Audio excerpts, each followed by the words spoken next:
Hello everyone, here is a shape. I will generate the designs, different custom shapes here. Let's generate. Still we have to make the different structure. I will take that design to make it. We have to generate that picture here.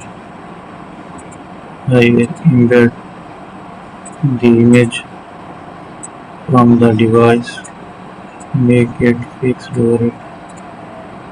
So that's the clipping mask we have generated here. You can move the image